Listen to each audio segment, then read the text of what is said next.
Hello, नमस्कार दोस्तों। Point teaching channel में आपका स्वागत है। जैसा कि आप जानते हैं कि हम एक जीके की ऑडियो बुक की सीरीज लेकर चल रहे हैं, जिसमें डेली किसी न किसी टॉपिक के ऊपर लगभग 15 से 20 मिनट का ऑडियो प्रोवाइड करते हैं। तो उसी क्रम में आज एन्शिएंट हिस्ट्री का ऑडियो आप लोगों को दिया जा रहा है, जिसमें प्राचीन भारतीय इतिहास के स्रोत, प्राग ऐतिहासिक काल की घटनाएं, हड़प्पा सभ्यता और वैदिक संस्कृति का ऑडियो प्रोवाइड किया जाएगा। इस ऑडियो की उपयोगिता ये है कि अगर कोई भी स्टूडेंट पहले से अपनी तैयारी जारी किया होगा तो चीज़ों को रिवीजन करने के लिए ये ऑडियो प्रोवाइड किया जाता है। तो आइए उसी क्रम में चालू करते हैं, ध्यान से सुनिएगा। ठीक, तो प्राचीन भारतीय इतिहास के मुख्य रूप से दो स्रोत हैं। कौन कौन सा? एक साहित्यिक और एक पुरातात्विक। ठीक, साहित्यिक स्रोत में ब्राह्मण साहित्य आता है, उसके बाद वेद। याद रखिएगा, वेद भारत के प्राचीनतम ग्रंथों में से एक है। यानी पूछा जाएगा एग्जाम में कि निम्नलिखित में से कौन सबसे प्राचीनतम है, तो याद रखिएगा वेद, जिसके संकलनकर्ता महर्षि कृष्ण द्वैपायन वेदव्यास को माना जाता है। यानी वेदों के संकलनकर्ता महर्षि कृष्ण द्वैपायन को माना जाता है, वेदव्यास जी को। वेदों की संख्या 4 है। कौन कौन से? ऋग्वेद, यजुर्वेद, सामवेद, अथर्ववेद। अब आते हैं ऋग्वेद के बारे में। यह प्राचीनतम वेद माना जाता है। इसमें कुल 10 मंडल, 1028 सूक्ति हैं। इस वेद के पढ़ने वाले ऋषि को होत्री कहते हैं। ऋग वेद का पहला एवं 10वां मंडल सबसे अंत में जोड़ा गया। तो पूछा जाता है कि पहला मंडल कब जोड़ा गया, तो सबसे अंत में, और 10वां मंडल भी सबसे अंत में जोड़ा गया। ऋग्वेद के तीसरे मंडल में सूर्य देवता सवृत्त को समर्पित प्रसिद्ध गायत्री मंत्र है। तो ये भी एग्जाम में पूछा जाता है कि गायत्री मंत्र किस मंडल में है, तो ऋग्वेद के तीसरे मंडल में। और किस देवता के लिए? सूर्य देवता के लिए। 9वें मंडल में देवता सोम का उल्लेख है तथा 10वें मंडल में चतुर्ण व्यवस्था का उल्लेख है। यूनेस्को द्वारा ऋग्वेद की 30 पांडुलिपियों को UNESCO memory of world register में शामिल किया गया है। तो ये था ऋग्वेद के बारे में। याद रखिएगा, जितने टॉपिक सुना दिया गया है। अब आगे आते हैं यजुर्वेद। यज्ञों के नियम या विधानों का संकलन मिलने के कारण इसे कर्मकांडी वेद भी कहा जाता है। तो कर्मकांडी वेद किसे कहते हैं? यजुर्वेद को। यजुर्वेद के 2 भाग हैं, एक शुक्ल यजुर्वेद और एक कृष्ण यजुर्वेद। शुक्ल यजुर्वेद में केवल पद होते हैं, जबकि कृष्ण यजुर्वेद में गद्य और पद्य दोनों मिलते हैं। शुक्ल यजुर्वेद को वाजसनेयी संहिता कहा जाता है। क्या कहा जाता है? वाजसनेयी संहिता। किसे? शुक्ल यजुर्वेद को। ठीक, यजुर्वेद के मंत्रों का उच्चारण करने वाला पुरोहित अथर्वयु कहलाता है। यजुर्वेद के मंत्रों का उच्चारण करने वाला पुरोहित अथर्वयु कहलाता है। अब आगे आते हैं। पूछा जाता है कि गद्य और पद वाला कौन सा वेद है, तो यजुर्वेद है। आगे सामवेद। सामवेद को गान कहते हैं। सामवेद में मुख्यतः यज्ञों के अवसर पर गाए जाने वाले मंत्रों का संग्रह है। सामवेद से ही भारतीय संस्कृत की उत्पत्ति मानी जाती है। सामवेद में मूल रूप से 99 ऋचाएँ हैं। सामवेद के मंत्रों का गान करने वाला उद्गाता कहलाता है। तो पूछा जाता है संगीत वाला वेद किसे कहते हैं? सामवेद को। गद्य पद्य वाला वेद किसे कहते हैं? यजुर्वेद को। अब आगे बढ़ते हैं। अथर्ववेद। इसकी रचना अथर्व अथवा अंग ऋषि द्वारा की गई है। किसकी? अथर्ववेद की। इसमें ब्रह्म ज्ञान, धर्म, औषधि, प्रयोग, रोग निवारण, जादू टोना, तंत्र मंत्र आदि अनेक विषयों का वर्णन है। तो पूछा जाता है जादू टोना वाला वेद किसे कहते हैं? तो अथर्ववेद को। अथर्ववेद के मंत्रों का उच्चारण करने वाला पुरोहित ब्रह्मा कहलाता है। याद रखिएगा, इन चारों वेदों को संयुक्त रूप से संहिता कहा जाता है, लेकिन पीछे बताए हैं यजुर्वेद के शुक्ल यजुर्वेद को वाजसनेयी संहिता कहते हैं। याद रखिएगा। आगे आइए, वेद और उससे संबंधित ब्राह्मण ग्रंथ, ये याद रखिएगा, पूछता है ऋग्वेद से संबंधित ब्राह्मण ग्रंथ क्या है? ऐतरेय और कौशितकी। यजुर्वेद से संबंधित ब्राह्मण ग्रंथ क्या है? शतपथ और तैत्तिरीय। सामवेद से संबंधित ब्राह्मण ग्रंथ कौन सा है? पंचविंश और खफ्टविंश। और अथर्ववेद से संबंधित ब्राह्मण ग्रंथ क्या है? गोपथ।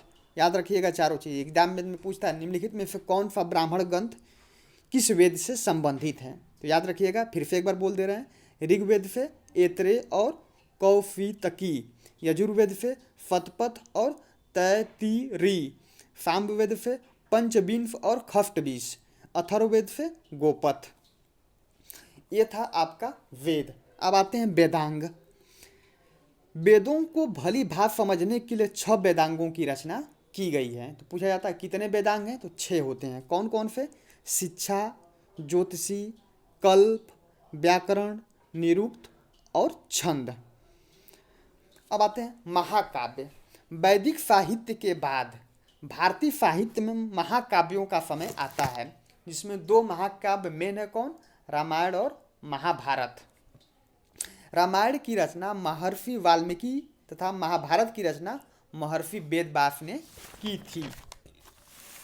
अब आते हैं पुराण। पुराणों की संख्या 18 है। मत्स्य पुराण सबसे प्राचीन और प्रामाणिक पुराण है। याद रखिएगा, पूछा जाता है सबसे प्राचीन पुराण कौन है? मत्स्य पुराण। और पुराणों की संख्या कितनी है? 18। पुराणों की महत्ता वंशावलियों के कारण है। मत्स्य पुराण, याद रखिएगा, मतलब पुराणों की महत्ता वंशावलियों के कारण है। जैसे मत्स्य पुराण सातवाहन वंश से, विष्णु पुराण मौर्य वंश से तथा वायु पुराण गुप्त वंश से संबंधित है।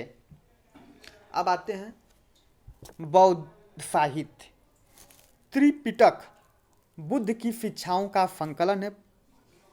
इसे 3 भागों में विभाजित किया गया है: विनय पिटक, सूत्र पिटक और अभिधम्म पिटक।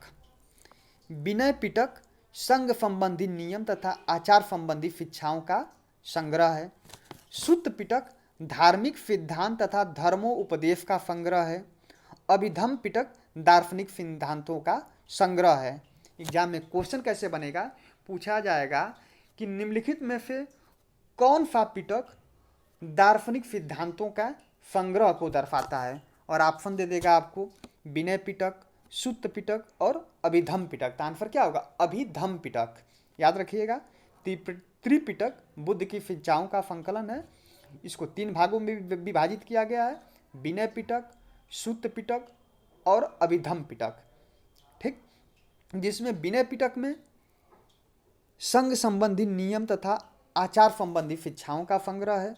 सूत्र पिटक में धार्मिक सिद्धांत तथा धर्मोपदेश का संग्रह है। अभिधम्म पिटक में दार्शनिक सिद्धांतों का संग्रह है। बौद्ध ग्रंथ पाली भाषा में लिखा गया है। जातक में बुद्ध की पुनर्जन्म की घटनाओं का वर्णन है। पूछा जाता है जातक में कौन सी घटनाओं का वर्णन है? तो बुद्ध के पुनर्जन्म की घटनाओं का वर्णन है। बौद्ध धर्म के ही न्याय संप्रदाय का प्रमुख ग्रंथ कथा वस्तु है। आगे आप पढ़ेंगे जब बौद्ध धर्म, तो उसमें बताया जाएगा हीनयान और महायान के बारे में। ठीक, थोड़ा थोड़ा जान जाइए। बौद्ध धर्म के ही न्याय संप्रदाय का प्रमुख ग्रंथ कथा वस्तु है। महायान संप्रदाय का ग्रंथ ललित विस्तार दिव्यावदान है। याद रखिएगा, हीनयान का प्रमुख ग्रंथ कथा वस्तु और महायान का प्रथम संप्रदाय का ग्रंथ ललित विस्तार और दिव्यावदान है। आगे जैन साहित्य। जैन साहित्य को आगम कहा जाता है।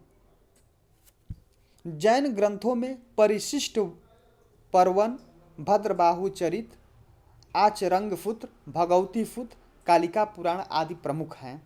जैन धर्म का प्रारंभिक इतिहास तथा तीर्थंकरों की जीवनी कल्पसूत्र में पूछा जाता है कि जैन धर्म के प्रारंभिक इतिहास और जो उसके तीर्थंकर हुए उनकी जीवनी किसमें है? कल्पसूत्र में है, जिसकी रचना भद्रबाहु ने की थी। आगे आइए, कुछ बुक हैं, उनकी रचनाकार को आप जानिए और किस काल से संबंधित है उसको भी याद रखिएगा। जैसे अष्टाध्यायी के रचनाकार पाणिनि, व्याकरण से संबंधित है।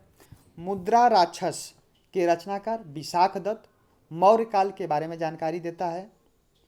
अष्टाध्यायी के रचनाकार पतंजलि। कथा फरित सागर के रचनाकार सोमदेव, इसमें भी मौर्य काल के विषय में वर्णन है। और अर्थशास्त्र के रचनाकार कौटिल्य है, इसमें भी मौर्य काल के बारे में जानकारी दी जाती है। आगे मालविका अग्निमित्रम कालिदास की रचना है। मृच्छकटिकम शूद्रक की रचना है। हर्षचरित बाणभट्ट की रचना है। रामचरित संध्याकर नंदी की रचना है, जिसमें बंगाल के पाल शासक रामपाल के जीवन की कथा है। पृथ्वीराज रासो चंद्रबरदाई की रचना है। और राजतरंगिणी कल्हड़ की रचना है। पूछा जाता है राजतरंगिणी में किसके बारे में है? तो कश्मीर के इतिहास के बारे में बताया गया। और राजतरंगिणी किसकी रचना है? कल्हड़ की। आगे आइए, इसी तरह कुछ साहित्य हैं और उनके साहित्यकार कौन हैं याद रखिएगा। हितोपदेश नारायण पंडित का साहित्य है। पंचतंत्र बहुत एग्जाम में पूछा जाने वाला क्वेश्चन कि इसके साहित्यकार कौन है? विष्णु शर्मा है। किराता अर्जुनियम भारवी की रचना है। शिशुपाल वध माघ की रचना है। कामसूत्र याद रखिएगा, ये भी बहुत पूछा जाता है, वात्स्यायन की रचना है। ब्रह्म सिद्धांत ब्रह्मगुप्त की रचना है। उत्तर रामचरित भवभूत की है। और ऊपर बताए थे रामचरित संध्याकर नंदी की। और नीचे उत्तर रामचरित भवभूत की रचना है। मेघदूत ऋतुसंहार रघुवंश अभिज्ञान शाकुंतलम कालिदास की रचना है। बृहद संहिता तथा पंच सिद्धांतिका 12 मिहिर की रचना है। और सूर्य सिद्धांत और आर्यभट्टियम आर्यभट्ट की रचना है। याद रखिएगा, बार बार ऑडियो को रिवाइज करिएगा। आगे आते हैं कुछ लेखक के बारे में। हेरोडोटस को इतिहास का पिता कहा जाता है। प्लिनी इसने पहली सदी में नेचुरल हिस्ट्री नामक पुस्तक लिखी, जिसमें भारत के पशुओं पौधों और खनिज पदार्थों की जानकारी मिलती है। और टालेमी की पुस्तक जियोग्राफी है, जो किसी अज्ञात लेखक की पुस्तक पेरिप्लस ऑफ द एरिथ्रियन सी से संबंधित है। याद रखिएगा, टालेमी की पुस्तक जियोग्राफी है। आगे चीनी यात्रियों के बारे में ध्यान से सुनिएगा, बहुत एग्जाम में पूछा जाता है। फाहियान जो था 5वीं शताब्दी में चंद्रगुप्त द्वितीय, जिसे विक्रमादित्य कहा जाता है, उसके समय में भारत आया था।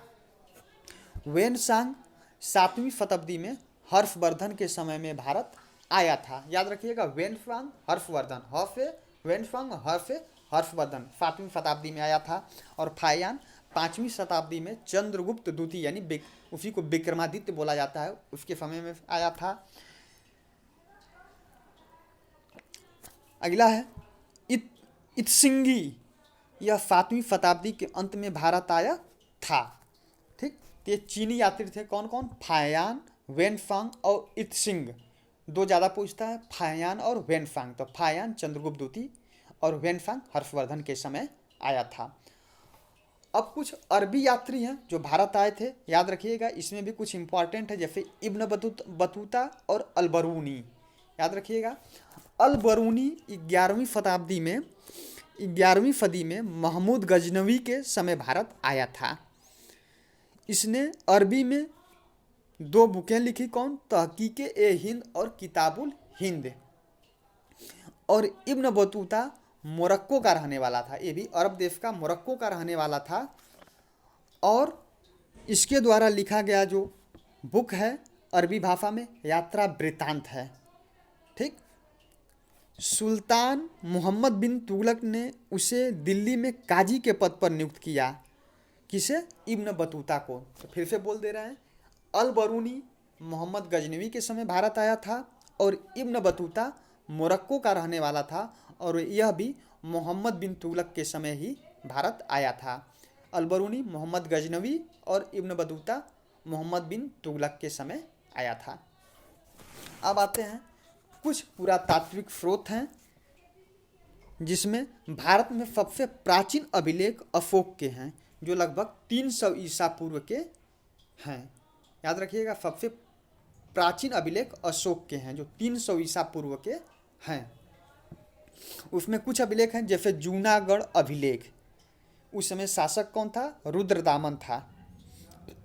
प्रयाग अवतंब लेख, उस समय शासक कौन था? समुद्रगुप्त था, जिसमें समुद्रगुप्त के विजय और उसकी नीतियों का विवरण है। और पुरातात्विक समय में सिक्के कैसे चलते थे? प्राचीन सिक्कों को आहत कहा जाता था और अभिलेखों के अध्ययन को एपिग्राफी कहते हैं। क्या कहते हैं? एपिग्राफी। और सिक्कों के अध्ययन को याद रखिएगा न्यूजेमिटिक्स कहते हैं। न्यूजेमिटिक्स। अभिलेखों के अध्ययन को एपिग्राफी और सिक्कों के अध्ययन को न्यूजेमिटिक्स। याद रखिएगा, लेखन प्रणाली के आधार पर इतिहास को प्राग ऐतिहासिक काल, आद्य ऐतिहासिक काल और ऐतिहासिक काल में बांटा गया है। जिस काल का संपूर्ण अध्ययन पुरातात्विक स्रोतों पर निर्भर हो, अर्थात जिस काल में लिपि का विकास न हुआ, उसे प्राग ऐतिहासिक काल कहते हैं। और जिसमें लिपि तो हो किंतु उसे अभी तक नहीं पढ़ी जा पाई है, उसे हम आद्य ऐतिहासिक काल कहते हैं। और जिस काल में लिपि का भी विकास हुआ हो और लेखन प्रणाली भी परिपक्व हो चुकी हो, उसे ऐतिहासिक काल कहते हैं। तो याद रखिएगा, प्राग ऐतिहासिक काल जिसमें ना कोई लिपि थी ना ही कुछ था, उसे प्राग ऐतिहासिक काल कहते हैं। और आद्य ऐतिहासिक काल जिसमें लिपि तो थी लेकिन जिसको अभी तक पढ़ा नहीं गया है, उसे आद्य ऐतिहासिक काल जिसमें लिपि भी थी और जिसे पढ़ा भी गया है, ठीक है, उसे ऐतिहासिक काल कहते हैं। अब आते हैं प्राग ऐतिहासिक काल के बारे में, जो आरंभ से 10,000 ईसा पूर्व तक चला था, जिसको 3 भागों में बांटा गया है: पूरा पाषाण काल, मध्य पाषाण काल, नव पाषाण काल। याद रखिएगा, अब इसमें जो जो टॉपिक बताएंगे उसे याद रखिएगा। पूरा पाषाण काल, पूरा पाषाण काल में आग का आविष्कार तथा होमो सैपियंस का उदय हुआ, यानी ज्ञानी मानव का। आग का आविष्कार पूरा पाषाण काल में। पूरा पाषाण कालीन अवतल भीमबेटिका पूछता है, कुछ दे देगा, पूछेगा निम्नलिखित में से कौन सा पूरा पाषाण काल का अवतर है? तो कौन है? भीमबेटिका, जो मध्य प्रदेश में है। आगे रॉबर्ट ब्रूस फुट ने सर्वप्रथम 1863 ईस्वी में भारत में पूरा पाषाण काल औजार की खोज की। कौन? रॉबर्ट ब्रूस फुट ने। उसके बाद आता है मध्य पाषाण काल, 9000 ईसा पूर्व से 4000 ईसा पूर्व तक। मध्य पाषाण काल में पत्थरों के बहुत छोटे औजार प्रयोग में लाए जाते थे। मध्य पाषाण काल में मध्य प्रदेश के आदमगढ़ तथा राजस्थान के बागोर नामक मध्य पाषाणिक अवतल से पशुपालन के प्राचीनतम साक्ष्य मिले हैं। तो पूछा जाता है कि पशुपालन का प्राचीनतम साक्ष्य किस काल में मिला था? तो किस काल में? मध्य पाषाण काल में। अब आते हैं नव पाषाण काल। नव पाषाण काल 7000 ईसा पूर्व से 1000 ईसा पूर्व तक। इस काल में कृषि का प्रारंभ हो चुका था। फसलों में सर्वप्रथम गेहूं और जौ उपजाए गए। कृषि का प्रारंभिक साक्ष्य मेहरगढ़, जो बलूचिस्तान में पड़ता है, वहाँ से प्राप्त हुआ था। इलाहाबाद के कोल्डी हवा से चावल का प्राचीनतम साक्ष्य मिला था। तो पूछता है कोल्डी हवा किस काल से संबंधित है? तो नव पाषाण काल से। इस काल में लोग अस्थायी रूप से बसने लगे थे, जिसका प्रमाण कश्मीर के बुर्ज होम में मिले। पहिए का आविष्कार नव पाषाण काल में हुआ था, याद रखिएगा। और आग का आविष्कार पूरा पाषाण काल में हुआ था और पहिए का आविष्कार नव पाषाण काल में हुआ था। उसके बाद आ जाता है नवपाषाण काल में जो सर्वप्रथम धातु प्रयोग में लाई गई थी वो तांबे की थी और दैमाबाद से भारी मात्रा में तांबे की वस्तुएं मिली थी। उसके बाद आइए, नवपाषाण काल की समाप्ति के पश्चात दक्षिण भारत में महापाषाण संस्कृति का उदय हुआ, मेगालिथिक कल्चर का उदय हुआ। अब उसके बाद आपका इम्पॉर्टेंट टॉपिक हड़प्पा सभ्यता। 2 टॉपिक खत्म हो गया, प्राचीन भारतीय इतिहास के स्रोत और प्रागैतिहासिक काल। ठीक, प्रागैतिहासिक काल को 3 भागों में हम विभाजित करके देख चुके हैं। अब है हड़प्पा सभ्यता या सिंधु घाटी सभ्यता। ध्यान से सुनिएगा, radio carbon carbon 12, radio carbon carbon 14 जैसी नवीन विश्लेषण पद्धति के आधार पर सिंधु सभ्यता की सौरमान तिथि 2500 ईसा पूर्व से 1750 ईसा पूर्व मानी जाती है और हड़प्पा सभ्यता यानी सिंधु घाटी की सभ्यता नगरीकृत और कांस्ययुगीन सभ्यता थी। याद रखिएगा ये लाइन, हड़प्पा सभ्यता नगरीकृत और कांस्ययुगीन सभ्यता थी। हड़प्पा सभ्यता का विस्तार उत्तर में मांडा जो जम्मू कश्मीर में चिनाब नदी के तट पे, दक्षिण में दैमाबाद जो महाराष्ट्र के प्रवरा नदी के तट से, पूरब में आलमगिरीपुर मेरठ के हिंडन नदी से तथा पश्चिम में सुतका गेंडोर बलूचिस्तान दास्क नदी तक था। फिर से याद रखिएगा, जो हड़प्पा सभ्यता था उत्तर में मांडा जो जम्मू कश्मीर में पड़ता है चिनाब नदी, दक्षिण में दैमाबाद जो महाराष्ट्र में पड़ता है प्रवरा नदी, पूरब में आलमगिरी जो मेरठ में पड़ता है उत्तर प्रदेश हिंडन नदी, पश्चिम में सुतका गेंडोर जो बलूचिस्तान के दास्क नदी तक था। एग्जाम में पूछता है, दे देगा निम्नलिखित में से हड़प्पा सभ्यता उत्तर से दक्षिण में कहाँ से कहाँ तक थी, तो याद रखिएगा। स्वतंत्रता प्राप्ति के पश्चात हड़प्पा सभ्यता के सर्वाधिक स्थल कहाँ मिले, गुजरात में मिले। अब वहाँ की नगर निर्माण योजना के बारे में जान जाते हैं। हड़प्पा सभ्यता की, हड़प्पा सभ्यता का नगर ग्रिड पद्धति पर था, सड़कें एक दूसरे को समकोण पर काटती थी। धौलावीरा एक ऐसा नगर था जो 3 भागों में विभाजित था, जिसे दुर्ग, मध्यम नगर और निचला नगर कहते थे। कालीबंगा का अर्थ था काले रंग की चूड़ियाँ।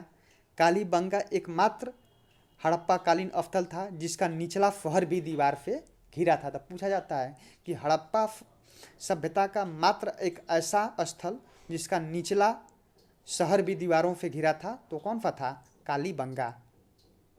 कालीबंगा से अलंकृत ईंट तथा लकड़ी की नाली के साक्ष्य मिले। चंदहुड़ो एकमात्र ऐसा स्थल है जहाँ से वक्राकार ईंटें मिले।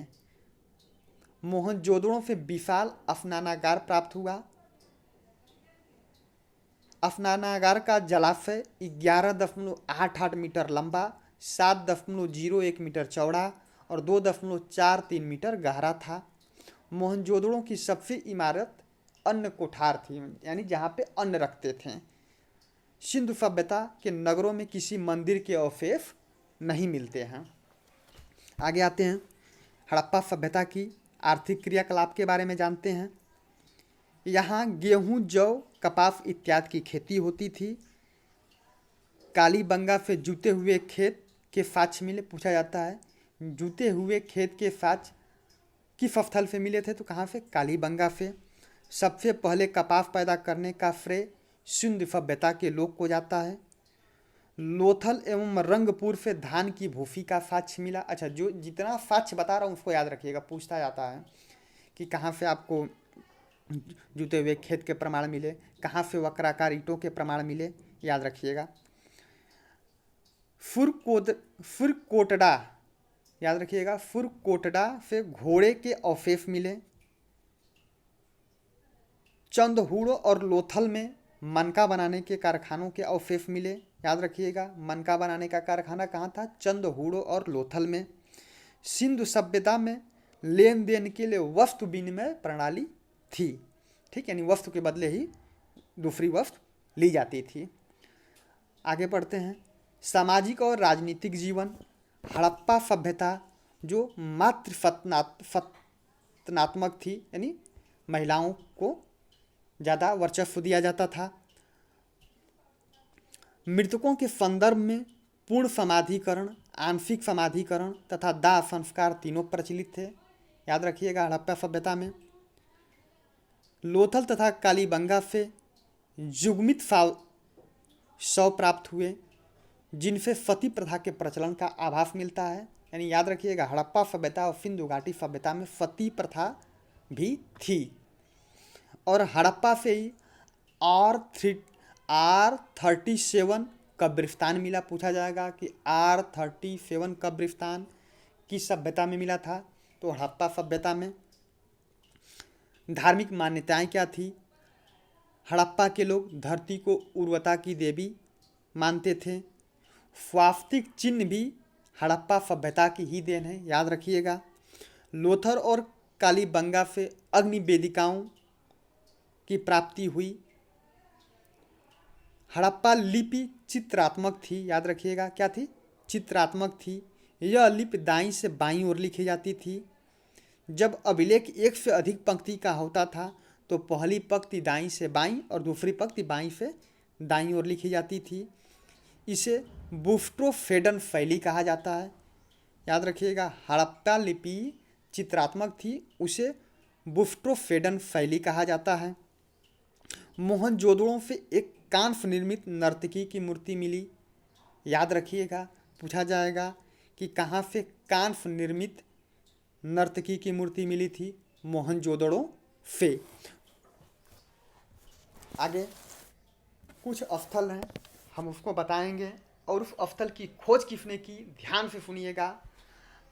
हड़प्पा जो इस समय पाकिस्तान में है, रावी नदी के तट पे, इसकी खोज 1921 में दयाराम साहनी द्वारा किया गया था।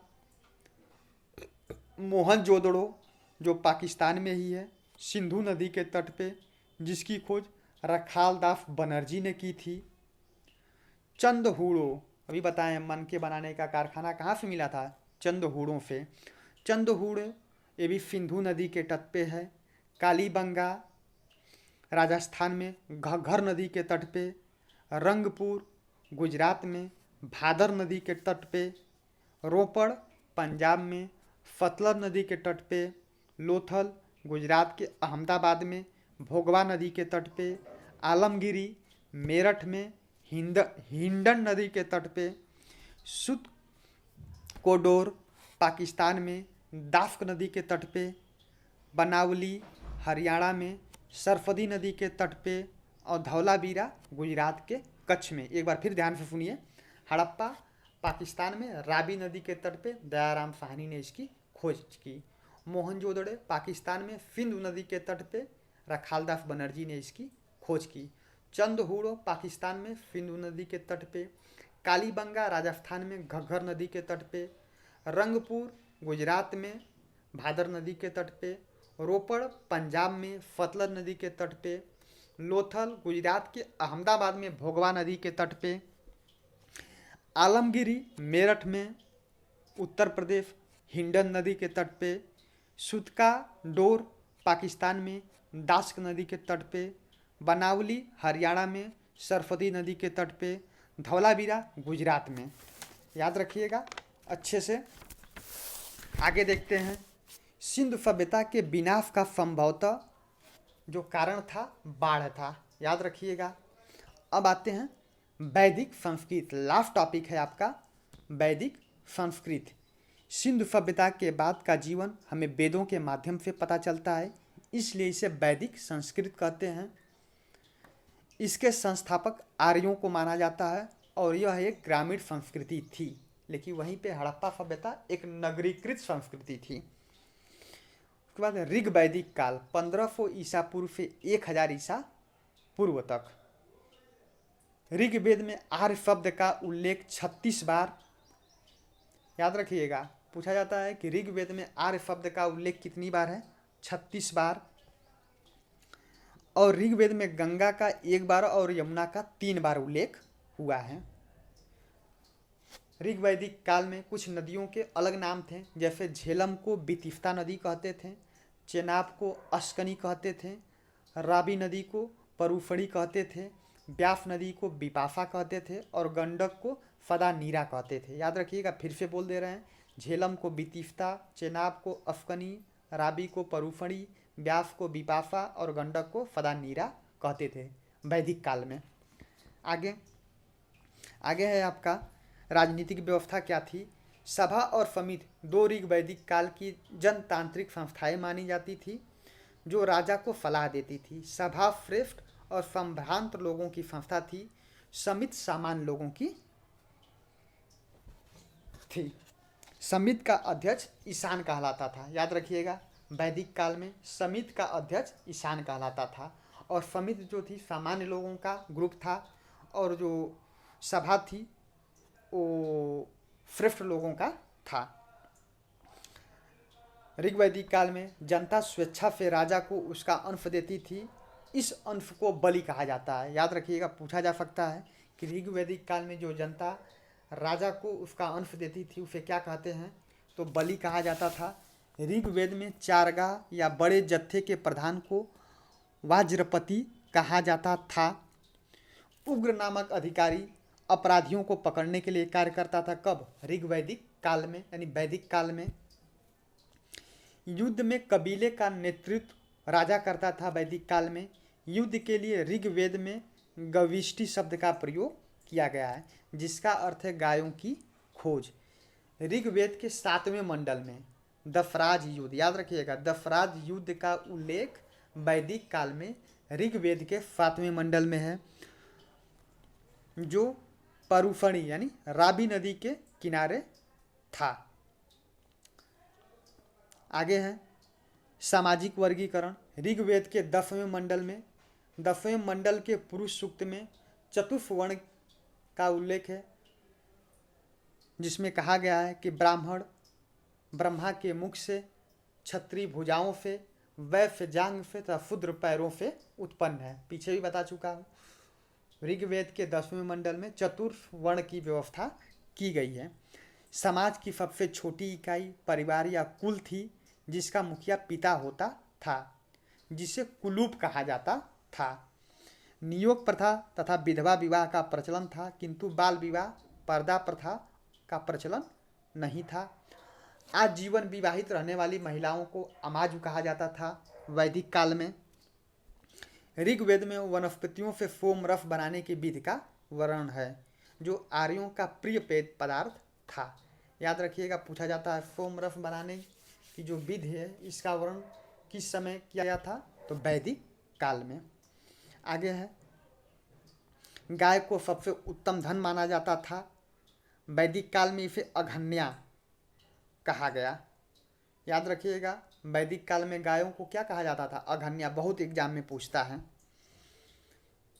ऋग वैदिक आर्यों के प्रमुख देवता इंद्र थे। ऋग वैदिक काल में आर्यों के प्रमुख देवता कौन थे, इंद्र। इंद्र को बादलों का देवता कहा जाता था। अग्नि को का उसके बाद दूसरा स्थान था। अग्नि को मनुष्य और देवताओं के बीच मध्यस्थ की भूमिका निभाने वाला देवता कहा जाता था। ऋग्वैदिक काल में प्रथम देवता इंद्र थे, दूसरा अग्नि थे।